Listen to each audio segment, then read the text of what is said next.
Hello everyone, welcome to my class. और आज के क्लास में हम लोग पढ़ने जा रहे हैं structure of GST in India.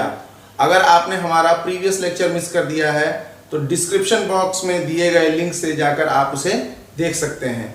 और आइए हम लोग जानते हैं जीएसटी का इंडिया में जो स्ट्रक्चर है उसके बारे में। तो जैसा कि आप जानते हैं कि इंडिया एक फेडरल कंट्री है।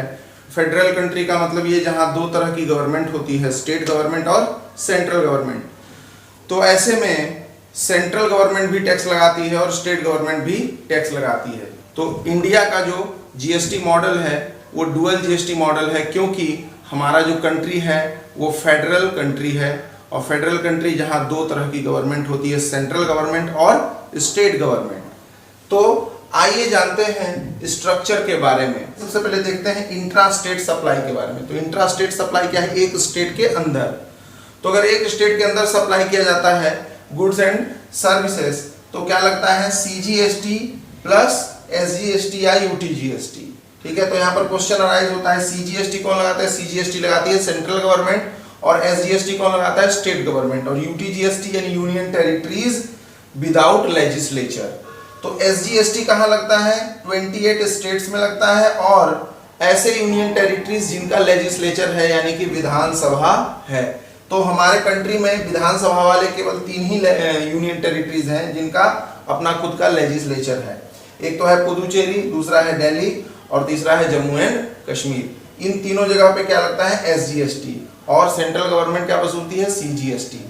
और किस तरह के सप्लाई पे? इंट्रा स्टेट सप्लाई पे। तो आपको ध्यान क्या रखना है? इंट्रा स्टेट सप्लाई पे लगेगा सीजीएसटी प्लस एसजीएसटी। एसजीएसटी किस केस में लगेगा? जहां पे स्टेट है या यूनियन टेरिटरी विद लेजिस्लेचर है। और यूटीजीएसटी कहां लगेगा? जहां यूनियन टेरिटरी विदाउट लेजिस्लेचर है, यानी जिनका खुद का विधानसभा नहीं है। तो कौन कौन से ऐसे यूनियन टेरिटरीज हैं जिनका विधानसभा नहीं है? तो याद रखिए चंडीगढ़, लक्षद्वीप, दमन and Deep, Dadra and Nagar Haveli, Ladakh और अंडमान एंड निकोबार द्वीप। तो ये है यूनियन टेरिटरीज विदाउट लेजिस्लेचर जहां पे यूटीजीएसटी अप्लाई होगा। अब बात कर लेते हैं इंटर स्टेट सप्लाई के बारे में, एक स्टेट से दूसरे स्टेट में सप्लाई के बारे में।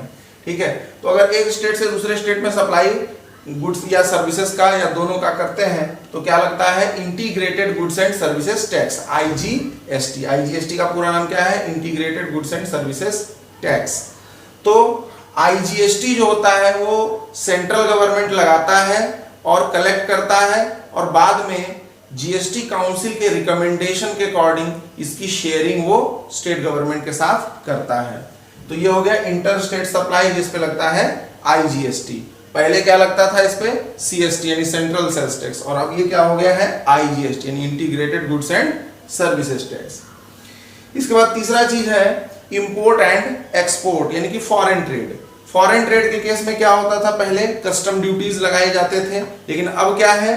बेसिक कस्टम ड्यूटी तो अभी भी लगता है, बेसिक कस्टम ड्यूटी लगाया जाएगा और प्लस उसको इंटर स्टेट सप्लाई मानते हुए उस पे आईजीएसटी भी लगेगा। फॉर एग्जांपल, अगर मान लो फॉरेन कंट्री से आपने कोई कमोडिटी मंगाया है और उस पे जीएसटी का रेट इंडिया में लगता है 12%, ठीक है, और मान लीजिए कि बेसिक कस्टम ड्यूटी का रेट है 10%, तो आपको कितना टैक्स देना पड़ेगा? 10% basic custom duty plus 12% IGST, यानी टोटल 22% टैक्सेस आपको उस पे भरना पड़ेगा।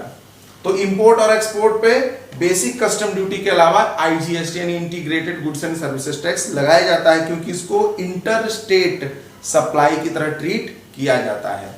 अब आइए आगे की क्लास में हम लोग जानते हैं जीएसटी नेटवर्क के बारे में। तो अब जानते हैं जीएसटी नेटवर्क के बारे में। It has been set up to provide a shared IT infrastructure to central and state government, taxpayers and stakeholders for the implementation of GST.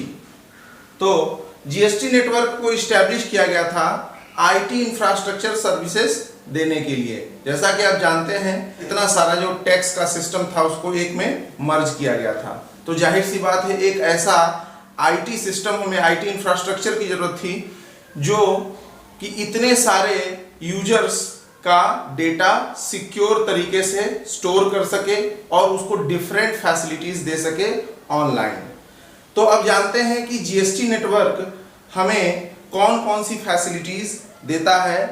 ठीक है, सबसे पहला है registration of dealers, service providers and other institutions. ये basically registration facilities देता है। जैसा कि आप जानते हैं अब आप कहीं से भी रजिस्ट्रेशन कर सकते हैं, ठीक है। आपको इसके लिए ऑफिस की भागदौड़ करने की कोई आवश्यकता नहीं है। आपके पास जो नेसेसरी डॉक्यूमेंट्स हैं वो डॉक्यूमेंट्स अगर आपके पास हैं तो आप बहुत आसानी से घर बैठे ही जीएसटी रजिस्ट्रेशन कर सकते हैं। सिंपली आपके पास एक इंटरनेट कनेक्शन होना चाहिए। तो बेसिकली अब ऑनलाइन रजिस्ट्रेशन का जो प्रोसेस है वो किसके थ्रू होता है, वो जीएसटी नेटवर्क के थ्रू होता है। उसके अलावा डिफरेंट सर्विस प्रोवाइडर्स भी आसानी से घर बैठे ही रजिस्ट्रेशन करा सकते हैं। उसके अलावा ऐसे इंस्टीट्यूशंस जो कि जीएसटी के अंडर में आते हैं, यानी किसी न किसी तरीके से जीएसटी से जुड़े हुए हैं, उनको भी स्पेशल रजिस्ट्रेशन नंबर अलॉट किए जाते हैं, ठीक है। वो बेसिकली जीएसटीआईएन नंबर नहीं होते हैं, यूआईएन यूनिक आइडेंटिफिकेशन नंबर होते हैं, जिसके बारे में हम आगे डिस्कस करेंगे। वो नंबर अलॉट कहाँ से होते हैं, वो भी जीएसटी नेटवर्क के थ्रू ही होते हैं, जीएसटी कॉमन पोर्टल से। दूसरा है forwarding of GST return to central and state authorities for further proceeding. जैसा कि आप जानते हैं कि सारा का सारा ऑनलाइन रिटर्न प्रिपेयर करने के बाद कहाँ अपलोड किया जाता है, जीएसटी कॉमन पोर्टल पे, जिसे ऑपरेट कौन करता है, जीएसटी नेटवर्क, ठीक है। तो जीएसटी नेटवर्क का काम क्या है, जितने भी रिटर्न्स फाइल किए जाते हैं एक पर्टिकुलर पीरियड में, उसको कहां फॉरवर्ड करती है, जीएसटी नेटवर्क सेंट्रल और स्टेट गवर्नमेंट अथॉरिटीज को फर्दर उसकी प्रोसीडिंग के लिए। तीसरा है matching of tax payment details with banking network. तो जीएसटी नेटवर्क का ही काम है कि जो भी पेमेंट हुआ है टैक्स का, या जो भी इंफॉर्मेशन अपलोड हुआ है पेमेंट के रिगार्डिंग में, उस इंफॉर्मेशन को, उस डिटेल को बैंकिंग नेटवर्क के साथ मैच कर ले, ताकि ये पता चल जाए कि वाकई में वो पेमेंट हुआ है या नहीं हुआ है। यानी पेमेंट को इंश्योर करने के लिए मैचिंग कराना होता है, और ये काम करता है जीएसटी नेटवर्क। इसके बाद है analytical report to central and state government based on GST return information. तो जीएसटी रिटर्न एक और काम करता है, ये सेंट्रल और स्टेट गवर्नमेंट अथॉरिटीज को एनालिटिकल रिपोर्ट देता है जीएसटी रिटर्न्स के रिगार्डिंग में, उसके यूजर्स के रिगार्डिंग में, उसके चेंजेस के रिगार्डिंग में, कि उसका अगर मान लीजिए कि कोई टैक्स किसी टैक्स पीरियड में टैक्सेस में कोई बदलाव हुआ है तो उसका क्या इंपैक्ट पड़ा, इसका एनालिटिकल रिपोर्ट गवर्नमेंट को मिल जाता है। इसके बाद है running the matching engine for matching reversal and reclaim of ITC. Input tax credit को सीमलेस बनाना, यानी क्रेडिट सिस्टम जो था पुराने टैक्स स्ट्रक्चर में बहुत ही प्रॉब्लम से भरा हुआ था, ठीक है, सीमलेस नहीं था, बहुत सारे फॉर्मेलिटीज करनी पड़ती थी। लेकिन यहाँ पर क्या है, एक ऑटोमेटिक सिस्टम है, और वो ऑटोमेटिक सिस्टम किसकी वजह से, वो है जीएसटी नेटवर्क की वजह से। जीएसटी नेटवर्क ने एक ऐसा इंजन तैयार किया, एक ऐसा सिस्टम तैयार किया आईटी का, जिसके थ्रू जीएसटी में इनपुट टैक्स क्रेडिट का जो ट्रांजैक्शन है, इनपुट टैक्स क्रेडिट मिला है नहीं मिला है, कब मिलेगा, ठीक है, उसका रिक्लेम कैसे होगा, उसका रिवर्सल हुआ तो क्या होगा, ठीक है, उसका मैचिंग डिटेल्स के साथ, ये सारा का सारा जो काम है अब बहुत आसान हो गया है, किसके थ्रू, जीएसटी नेटवर्क के थ्रू। तो सारा का सारा चीज ऑनलाइन प्रोसेस हो गया है, ठीक है। तो एक मैचिंग इंजन समझ लीजिए, जैसे गूगल है सर्च इंजन, वैसे ही आईटीसी के रिगार्डिंग में ये एक इंजन का काम करता है, एक मैकेनिज्म का काम करता है, जिसके थ्रू आईटीसी का क्लेम करना बहुत आसान हो गया है। इसके बाद है providing complete analysis of tax payers profile. Tax payer के प्रोफाइल का कंप्लीट एनालिसिस देता है, टैक्स पेयर्स के ट्रांजेक्शन में जो होने वाले चेंजेस हैं उसका एनालिसिस देता है, उसके द्वारा जमा किए गए टैक्सेस का पूरा एनालिसिस देता है। तो कंप्लीट एनालिसिस हमको ये प्रोवाइड करता है। उसके बाद है अगला टर्म कंपोजिशन लेवी। तो कंपोजिशन लेवी क्या है, this scheme has been made for small dealers, small manufacturers and small service providers by reducing their burden of compliances. तो बेसिकली जीएसटी एक प्रयास था कि ऐसे लोग, ऐसे डीलर्स, ऐसे बिजनेसमैन, ऐसे सर्विस प्रोवाइडर जो कि छोटे लेवल पर काम करते हैं, ठीक है, तो जनरली वो अनऑर्गेनाइज्ड सेक्टर से आते हैं। तो अनऑर्गेनाइज्ड को ऑर्गेनाइज्ड में लाने के लिए जीएसटी ने क्या एक नया स्कीम निकाला। वो स्कीम क्या था, कंपोजिशन स्कीम।